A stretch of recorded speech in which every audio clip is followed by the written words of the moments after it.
Hi, hello, welcome to Dialogue TV, anything and everything. రంగుల రాట్నంలో shocking twist.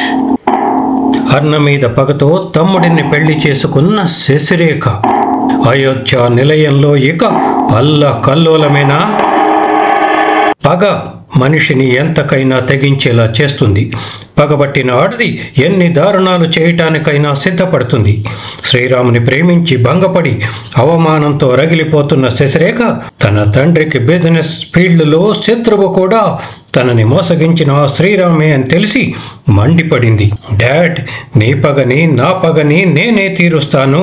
ఈ శశిరేఖ అంటే ఏంటో, నా రేంజ్లో రివెంజ్ అంటే ఎలా ఉంటుందో ఆ చీటర్ శ్రీరామ్కి తెలిసేలా చేస్తాను అని శపథం చేసింది. ఆ ప్లాన్లో భాగంగానే ఇప్పుడు అమెరికాలో ఎంఎస్ చదువుతున్న శ్రీరామ్ తమ్ముడు బాలుకి కావాలనే దగ్గరై ప్రేమించి బుట్టలో వేసుకుని పెళ్లి చేసుకుని ఆ ఇంటి కోడలిగా మెళ్ళో తాళితో అడుగు పెట్టింది. అమెరికా నుంచి సడన్ గా బాలు రావటమే ఆశ్చర్యమైతే ఎవరో అమ్మాయిని పెళ్లి చేసుకుని సరాసరి ఇంటికే తీసుకురావటం రాని వాళ్ళందరికీ ఊహించని షాక్నే ఇచ్చింది. శ్రీరామ్, సీతా మహాలక్ష్మి శశిరేఖను చూస్తూనే అదిరిపడ్డారు. ఇది రంగుల రాట్నంలో ఇప్పుడు షాకింగ్ ట్విస్ట్. 2 సార్లు తనతో గొడవపడ్డ శశిరేఖే తనకి తోడి కోడలిగా వస్తే సీత ఏం చేస్తుంది? ఒకనాటి తన ప్రియురాలే తన తమ్ముడు బాలు భార్యగా ఇంట్లో తిరుగుతుంటే శ్రీరామ్ ఎలా ఫీల్ అవుతాడు? సీతని తన పెద్ద కోడలిగా ఒప్పుకున్నట్టే రాణి శశిరేఖని కూడా తన 2వ కోడలిగా అంగీకరిస్తుందా? చెప్పండి ప్రేక్షకులు, మీరే క్రియేటర్ అయితే ఇక్కడి నుంచి ఈ కథని ఎలా నడిపిస్తారు? అభిమాన ప్రేక్షకులుగా మీరే ఆలోచించండి. బాలు భుజం మీద తుపాకీని పెట్టి శ్రీరాముని షూట్ చేయటమే శశిరేఖ టార్గెట్ అయితే ఇక మీద తను చదరంగం ఆటని ఎలా సాగిస్తుంది? అసలు పగ సాధించటం అంటే ఏంటి? సపోజ్ శశిరేఖ ప్లేస్లో మీరే ఉంటే ఏం చేస్తారు? బాబోయ్, మేమంతా క్రూయల్ కాదండోయ్ అనకండి.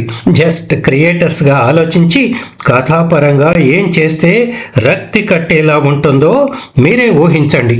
తనని మోసం చేసి సీతని పెళ్లి చేసుకున్న రామ్ని చంపాలనుకుంటే తన డాడీ దుర్గాప్రసాద్ సపోర్ట్ ఉన్న శశిరేఖకి అది పెద్ద పనేమీ కాదు.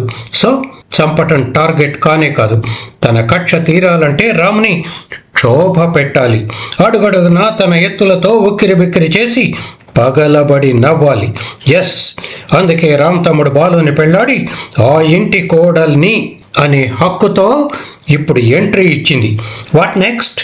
ఏమండోయ్, రంగుల రాట్నం సీరియల్కి మాటల రచయితని అయిన మీ అక్క పెద్ది వెంకటేశ్వర శర్మ అనే నాకు ముందు కథలో ఏం జరగబోతుందో మొత్తం తెలుసండి.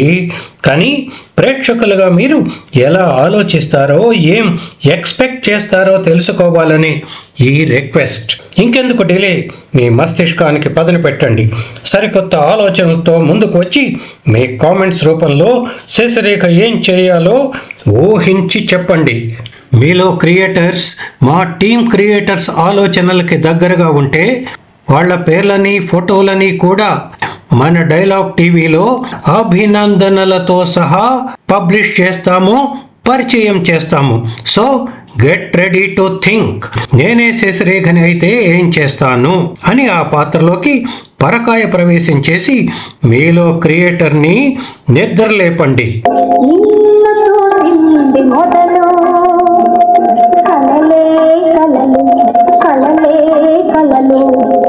అని ప్రేమించినప్పుడు అనుకున్న శశిరేఖ ఇప్పుడు నిన్ను చూస్తే చాలు పగ పగ పగ పగ పగయే అనుకుంటే మెత్తటి కత్తిని శ్రీరామ్ గుండెల్లో గుచ్చటానికి శశిరేఖ ఏం చేయాలి, ఏం చేస్తుంది? Come on, speed up. First comes first. Ready, 1 2 3 go.